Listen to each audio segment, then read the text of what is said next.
शुरुआत में एक चिंदी चोर गुंडा दिखाया जाता है जो एक बूढ़े आदमी से टैटू बनवा रहा था। जब वह सुई का चुभन सहन नहीं कर पाता है तो वह बूढ़े से कहता है कि क्या कर रहा है, सुई बुरा घुसा डालेगा क्या। बूढ़ा आदमी कहता है जब तुम सुई नहीं बर्दाश्त कर सकते हो तो फिर टैटू क्यों बनवा रहे हो। अब गुंडा इतना गुस्सा हो जाता है कि उसे मारने की धमकी देने लगता है। तभी उसका एक आदमी एक लेटर लेकर आता है। जब उसे खोला जाता है तो उसमें काली रेत निकलती है। बूढ़ा इसे देखते ही घबरा कर अपना सुई छोड़ देता है। वह बताता है कि सालों पहले उसने भी ऐसे ही एक लेटर देखा था जिसमें काली रेत थी और देखते ही देखते उनकी हंसी खून में बदल गई थी। गुंडे उसकी बातों को सुनकर हंसने लगते हैं और तभी उसके एक आदमी का सिर धड़ से अलग हो जाता है। निंजा एक एक करके सभी को मारने लगता है। डर के मारे सभी लोग अंधाधुंध फायरिंग करने लगते हैं। मेन गुंडा उसे पैसे देने का लालच देता है लेकिन इसका कोई फायदा नहीं होता। निंजा उसे भी मार देता है। तभी वह निंजा अंधेरे से बाहर आता है। बूढ़ा आदमी घबराते हुए कहता है कि वह 57 सालों से उसकी कहानी सुना रहा है लेकिन कोई उसकी बातों पर यकीन नहीं करता। इतने में निंजा उसे भी मार देता है। उसके बाद हम मिकी नाम की एक लड़की को देखते हैं जो एक रिसर्चर है। सालों से हो रही मौतों पर रिसर्च कर रही है। उसे लगता है कि ये सब ओजोनो कबीले के निंजा लोग कर रहे हैं लेकिन उसके बॉस रेयान को निंजा जैसी चीजों पर यकीन नहीं होता। निकल सबूतों के साथ बताती है कि निंजा समुदाय आज भी मौजूद है और बच्चे चुराकर उन्हें किलर योद्धा बनाते हैं। रेयान इसे मानने को तैयार नहीं होता। फिर हम एक लॉन्ड्री कंपनी में एक सुंदर लड़की को देखते हैं जो राइजो नाम के लड़के से कपड़े फोल्ड करने में मदद मांगती है। राइजो उससे पूछता है कि वह किस समुदाय से और यहाँ क्या कर रही है। तभी वह लड़की उस पर हमला कर देती है। राइजो जो एक खतरनाक फाइटर है उससे बच जाता है और उसे मारकर वॉशिंग मशीन में डाल देता है। उसके बाद राइजो सीधे अपने बिल्डिंग में जाता है। वहाँ उसे पता चलता है कि एक बूढ़ी औरत बिना परमिशन के उसके घर में घुस गई थी। इसलिए राइजो अपने कमरे में जाकर सबसे पहले सूटकेस चेक करता है जिसमें ढेर सारे निंजा हथियार हैं। उसके बाद हम फ्लैशबैक में देखते हैं ओजुनो अपने कबीले में अनाथ बच्चों को पकड़ कर लाता है और उन्हें कड़ी परीक्षा देकर किलर योद्धा बनाता है। आज वो एक नए बच्चे को पकड़ कर लाया है जिसका नाम राइजो है। ये वही बच्चा है जिसने लोनेबी में उस लड़की को मारा था। जब सब लोग खाना खा रहे थे वह सबको ओजुनो कबीले का पावर बताता है। वह कहता है कि ओजुनो अपने बहते खून को भी कंट्रोल कर सकता है। वह अपना हाथ काट कर ठीक कर देता है। वह राइजो की काबिलियत देखकर उसे सबसे शानदार योद्धा बनाना चाहता है। इसलिए अगर उससे कुछ गलती होती थी तो उसे कड़ी से कड़ी सजा दी जाती थी।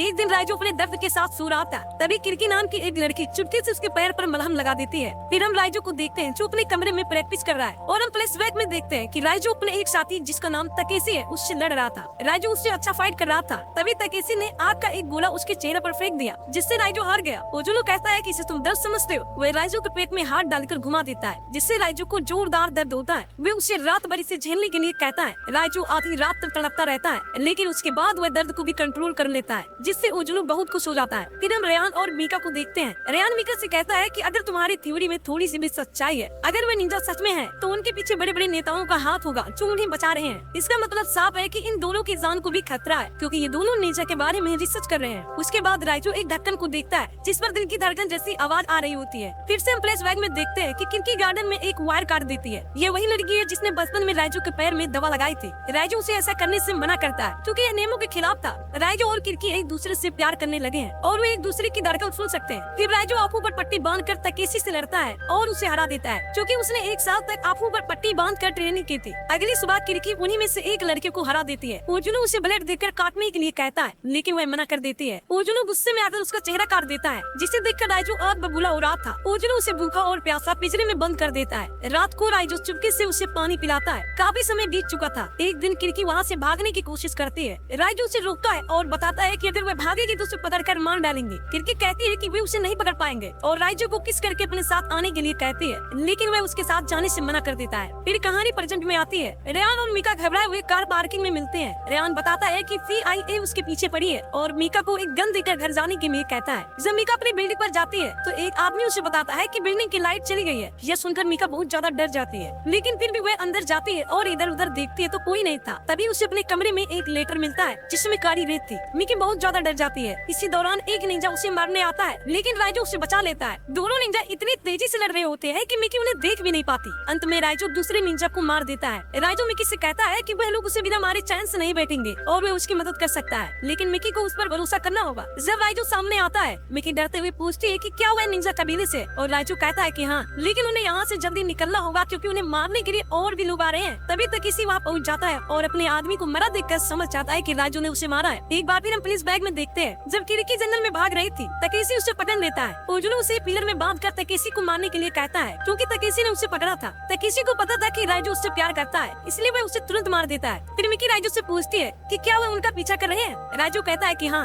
मिकी कहती है लेकिन उनके पीछे तो कोई नहीं दिख रहा है। राइजो बताता है कि रेडियो की तरह वे उनका गंध सुन सकते हैं। मिकी पूछती है कि राइजो उसे क्यों बचा रहा है। फिर फ्लैशबैक में दिखाया जाता है कि एक दिन ओजुलू राइजो से एक आदमी की सोने की घड़ी चुराने के लिए कहता है। राइजो उस आदमी की गर्दन पर छुरा भोंक देता है। वह आदमी भी ताकतवर था और राइजो को मारने लगता है, लेकिन राइजो पर कोई असर नहीं पड़ता। वह आदमी को तब तक मारता है जब तक कि वह मर नहीं जाता। उसके बाद वह घड़ी ओजुलू को देने जाता है। ओजुलू इसे तोहफा मानकर अपने पास रखने के लिए कहता है और फिर राइजो को एक लड़की को मारने के लिए कहता है जो उनके कबीले से भागने की कोशिश कर रही थी। लड़की का चेहरा देखकर राइजो को किरिको की याद आती है, इसलिए वह ओजुलू पर हमला कर देता है। इसके बाद सभी निंजा राइजो को मारने लगते हैं और वह बिल्डिंग से पानी में गिर जाता है, जिससे वह बच जाता है। दरअसल राइजो किरिको को नहीं बचा पाया था, इसलिए वह मिकी को बचाकर ओजुलू तक पहुंचकर बदला लेना चाहता है। राइजो मिकी के लिए नए कपड़े खरीदता है ताकि निंजा उसे सूंघ न सके। तभी रेयान मिकी को कॉल करता है और बताता है कि राइजो उनके साथ है, क्योंकि उसे ओजुलू चाहिए और उन्हें उसकी मदद करनी होगी। रेयान राइजो की मदद के लिए तैयार हो जाता है और उससे मिलने के लिए बुलाता है। मिकी राइजो को लेकर रेयान के पास जाती है। वहाँ पहुँचते ही राइजो समझ जाता है कि कुछ तो गड़बड़ है। अचानक बहुत सारे सैनिक बिजली का झटका देकर उसे पकड़ लेते हैं। मिकी रेयान को समझाती है कि वह गलत कर रहा है। राइजो उनका दुश्मन नहीं है, लेकिन रेयान कहता है कि राइजो मोस्ट वांटेड क्रिमिनल है और उसे पकड़ कर सरकार को सौंपना होगा। मिकी कहती है कि 2 दिन पहले निंजा मान की कोई चीज नहीं थी, फिर वह वांटेड कैसे हो गया। रेयान मिकी को एक अलग कमरे में ले जाकर समझाता है। उन्हें पता नहीं कौन सा चीज मिला है, लेकिन ऊपर वाले उसे मारना चाहते हैं। रेयान मिकी को एक ट्रांसमीटर देता है ताकि कभी भी उसका लोकेशन पता चल सके। मिकी राइजो से मिलकर उसे पानी पिलाती है और इस सब के लिए माफी मांगती है। राइजो कहता है कि उसे पता है कि इसमें मिकी की कोई गलती नहीं है, लेकिन अब देर हो चुकी है। मिकी रेयान के पास दौड़कर बताती है कि निंजा का एक ग्रुप आ रहा है। रेयान कहता है कि आने दो, उसके मशीन गन वाले दोस्त उन्हें संभाल लेंगे। तभी सभी लाइट बुझ जाती है, जिसका मतलब है कि निंजा आ चुके हैं। सभी लोग अपनी अपनी जगह पर खड़े हो जाते हैं। निंजा हमला कर देते हैं और सैनिकों को मारने लगते हैं। मिकी बचते बचते राइजो के पास जाती है और एक धारदार ब्लेड से उसे आजाद करने लगती है। अगर वो 1 सेकंड भी लेट हो जाती तो वे दोनों मारे जाते। राइजो आजाद होते ही सभी निंजा को मारते हुए बाहर की तरफ जाता है। एक निंजा मीका पर हमला कर देता है, जिससे राइजो खत्म कर देता है। राइजो मीका को सुरक्षित जगह भेज देता है और फिर अकेले सभी निंजा से लड़ता है। वह उन्हें मार देता है, लेकिन तकेशी अपने चक्र से हमला करने लगता है। राइजो उससे बचकर बाहर निकल जाता है। इसी बीच मिकी कार में बैठकर राइजो का इंतजार करती है, लेकिन निंजा उसे भी मारने के लिए दौड़ाते हैं। राइजो सड़क पर आ जाता है और निंजा उसका पीछा करते रहते हैं, लेकिन अब राइजो बहुत घायल हो चुका है। तकेशी राइजो को मारने वाला होता है, लेकिन मिकी कार से टक्कर मारकर उसे बचा लेती है। मिकी उसे अस्पताल ले जाने की कोशिश करती है, लेकिन राइजो मना कर देता है। मिकी उसे एक कमरे में सुला देती है और उसका घाव देखकर उसकी मदद करने के लिए ट्रांसमीटर ऑन कर देती है, जिससे रेयान को उनका लोकेशन पता चल जाता है। लेकिन रेयान के आने से पहले तकेशी राइजो को ओजुलू के पास था ले जाता है। रास्ते में राइजो को होश आता है और वह अपने घाव को ठीक कर लेता है। ओजुलू राइजो से कहता है कि उसने सोचा था कि राइजो उसकी जगह लेगा, क्योंकि उसकी जैसी ताकत किसी में नहीं थी, लेकिन उसके कारण बहुत से लोग मारे गए। राइजो कहता है इसका जवाब तुम जानते हो। ओजुलू राइजो को एक पिलर में बांध देता है और डीजल डाल देता है। वह राइजो के पेट में हाथ डालकर उसे दर्द देता है, लेकिन अब राइजो को ज्यादा तकलीफ नहीं होती। फिर हमें पता चलता है कि राइजो ट्रांसमीटर अपने साथ लेकर आया था, जिससे आर्मी वाले वहाँ पहुँच जाते हैं और बहुत से निंजा को गोली मार देते हैं।